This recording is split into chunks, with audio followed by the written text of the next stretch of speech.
time sleeping. I absolutely will. It's personalized just for you. Oh. 2-minute sleep quiz. Yeah, we'll make the magic happen for you. Ben, I love you. Thank you.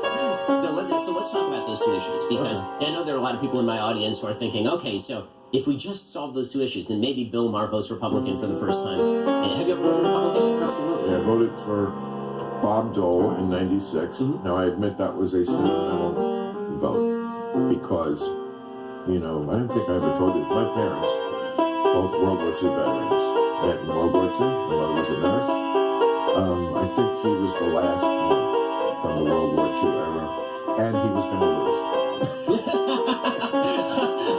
So it's an easy vote, isn't it? So that's the other thing about voting in California. If he won, it's so different than where the Republican Party is now. It's not like if he won, he was a crazy person who was, you know, going to start not counting the votes or did the crazy things that Trump did when he was president, or, you know, not concede elections or something. He was just, you know, he was a Kansas conservative. And I voted for McCain in the 2000 primary, I think. Right, when he was, you know, the original Maverick, you know, and I may have voted for him in that election.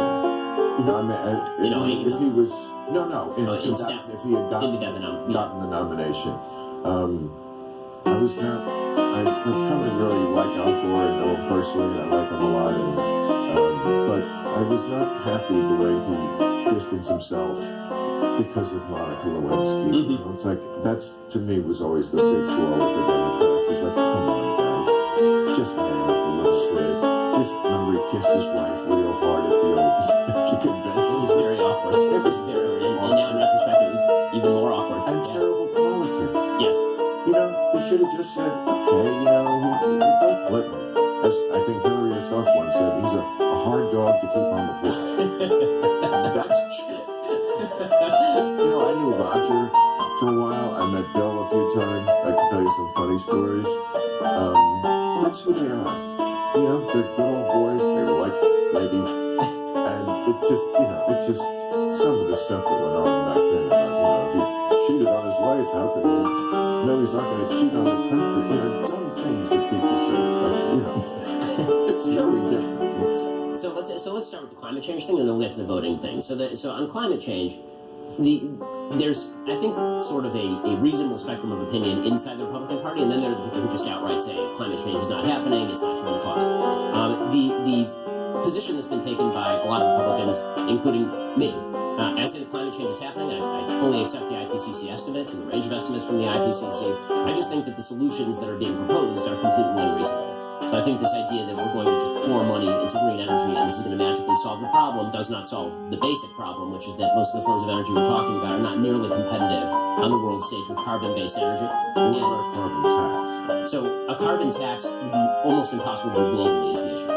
So the biggest emitters on, not on a per capita basis, but on an absolute basis, are China and India right now.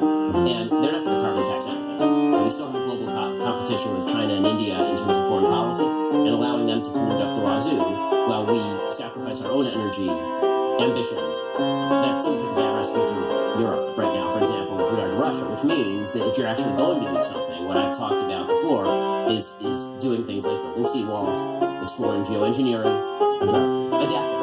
Because humans are great at adapting, and we suck at actually preventing. We're very good at adapting, we suck at preventing. I mean, does adapting include, like, going to Mars, like Elon Musk? I mean, that's not top of the agenda. I mean, I think that seawalls are but sure, I mean, I like space travel as much as the next guy, but I don't think... Mars?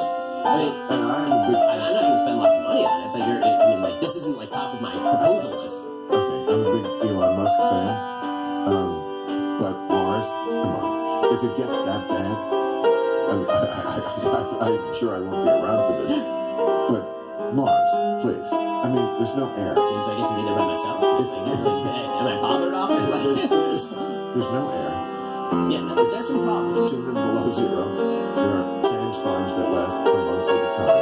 It's not how bad we screw the Earth. It couldn't be worse than that. It just. There are fewer people. The company isn't so bad. I mean, it depends where you're living. I mean, the restaurants with no atmosphere. That's true. I mean, either time planet or yeah. It's just. I mean, this adaptive, and it's funny you said it because I was having dinner with a friend of mine, just a regular liberal person, you know, not a crazy person, left or right, but generally nations.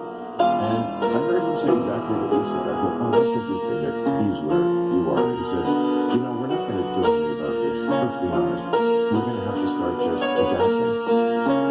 I still think we should try a little harder for a little while more to do something about it. And, you don't think if we led the way at some point that would have some influence on other countries? Do you think China and India would just say, okay, forget it, we're just going to hold hands like Thelma and Louise and drive off the dragon? I mean, China would. I think China would immediately take advantage of our sacrifice on the economic front in order to gain more power. I mean, the reason I say this is because this is precisely what you're seeing from Russia. Right? Europe has gone way more in a green direction than the United States has. And they're still basically powering their economy with Russian natural gas and oil. I mean, 50% of Germany's natural gas and oil were coming from Russia. And so the minute that Russia invades Ukraine, all of a sudden the prices double in these places. And it turns out all these investments in green energy were making them dependent on more domestic Russian power. So there are real unintended consequences to listening to Greta Thunberg and their policy. Well, I did a whole thing on Greta and Kylie Jenner about 3 or 4 months ago, which was an indictment really of the younger generations, because they're the ones who would have to care about this more than me. I'm 66. I've had my fun with the earth. I'm not going to save it for the future, but they're the ones who are like, you ruined the planet, and we're environmentalists. And I showed, I think Greta has like 13 million followers, and Kylie has 289 million. And she's always getting on board a private jet. And that generation, they seem to care so much about that kind of thing. They want materialism. Bitcoin, which is horrible cryptocurrency for the environment, uses more currency than some entire nations. They love it. Don't even know it's bad for the earth. I've asked them. Oh no, that's news to me. So until the younger generation cares more than they do, and I don't mean, the Gretas, there are those, but in general, I just think people are just going to use up what we have until it's gone, and that's a bigger problem if you're 25 than if you're on my age. So, on the climate change thing, if the proposals were for seawalls from the Republican Party and not this snowball means there's no global warming, then you'd be you'd be in the ballpark. Yeah, I also think we could lead more. Maybe I'm wrong, but I do think if we took the lead, if we planted our flag on the ground and said we're doing this, I think you can get people. I think you can shame people a little bit. Now, I understand it's very hard to. Can you still use the term third world, or is that bad? I do. That's right. Every time that okay, well, it's bad. Developing world. Which nation are we talking about here? Are we talking about nations where people are burning dung for fuel? Because by the way, we should mention that when it comes to green energy, it's very easy for first world people to care a lot about solar panels. When we're burning dung for fuel in Africa, that makes it very, very difficult for them. What I'm saying is places that have not had air conditioning, places that have not had cars. Okay, and now they finally. It's very hard to say to them, look, we've been enjoying these things for quite a long time. You stop it right now. Now, bad timing. Yeah. Bad timing for you. You have to forego these things. So I take your point. It's going to be very hard for India and China, but they're not stupid. They must understand that what good is it to win the economic race if you can't breathe? The air in Beijing, don't they sometimes have to take drastic measures because you can't breathe? The nice thing about being a communist dictatorship is that if more people die, once a few more beings, more or less, is the nice thing about being a horrific tyrannical dictatorship. Unfortunately, communist authoritarian nations don't have a great environmental track record from Chernobyl to Beijing today. The case could be made that we very often are callous about people's life in this country as well. I will say we haven't killed 100 million people for an ideology recently. So that's communism. What I said before about woke and why it's an eye roll, it's among the many goofy things they believe that they didn't used to is that, maybe communism is worth a try again, and capitalism is bad. Things like that. Right. That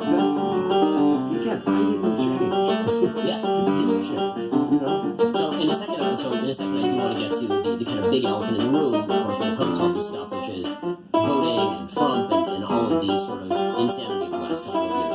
First, let's talk about if you need to recruit more employees and better employees. You do. You need better employees. And here's the thing. If you are a prospective employee, it's always a great idea to keep learning new skills. Whether you want to learn how to save more money or how to own a plant without killing it or how to make the perfect pizza crust, if you're always learning, it keeps you sharp. But here's the thing. ZipRecruiter believes this as well. They have an AI. That AI is magical because it is always learning. So if you are hiring, their AI gets better and faster at finding the right candidates for all of your roles. And right now, you can try it for free at ZipRecruiter.com/BenGets. ZipRecruiter uses its powerful technology to find and match the right candidates for your job. Then, proactively presents these candidates to you. You can easily review these recommended candidates, and then you invite your top choices to apply for your job. That encourages them to apply even faster. No wonder ZipRecruiter is the #1 rated hiring site in the United States based on G2 ratings.